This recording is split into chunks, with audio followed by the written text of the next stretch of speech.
ఆలస్యం చేయకుండా మనం ప్రొడ్యూసర్ గారికి మైక్ ఇచ్చేద్దాం. నాగవంశీ గారు మాట్లాడతారు.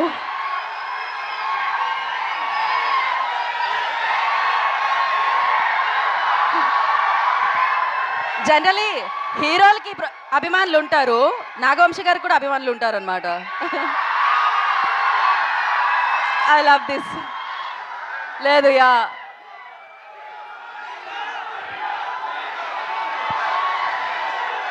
ఒక్క నిమిషం మాట్లాడాక మనం ఆ జోష్నిద్దాం. తర్వాత డైలాగులు బాగున్నాయా?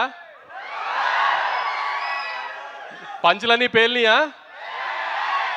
సినిమా అంతా అలానే పంచులు అన్నీ చక్కగా పేలుతాయి. ఏదో పెద్ద కథ చెప్తాము, అదేంటి కొంచెం ఎమోషనల్గా ఫీల్ అవ్వటం అలాంటి ఏ ఉండవు. చిన్న సింపుల్ కథ, కానీ 2 గంటలు నవ్విస్తూ ప్రతిదీ నవీన్ స్టైల్లో ఒక ఎటకారం పంచులు వేసుకుంటూనే ఉంటుంది సినిమా అంతా. చక్కగా పండక్కి రండి, గ్యారంటీ నవ్వుకుంటూ వెళ్తారు.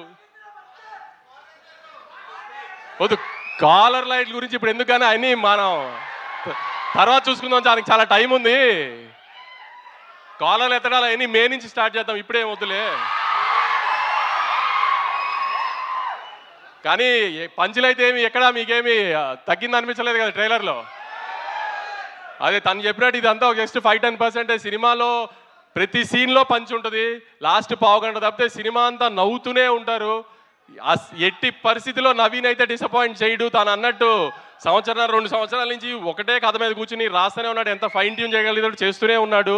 ఆడియన్కి చిన్న ఇబ్బంది పడకూడదు ఇది అది అని అన్ని ఎలిమెంట్స్ కవర్ చేశాడు. కొత్తగా ఆమె ఇప్పటిదాకా ఎక్కడ రివీల్ చేయనట్టు ఒక చిన్న ఎలక్షన్ బ్లాక్ కూడా ఉంటుంది, అది ఫన్ టోన్లో ఉంటుంది అంతా.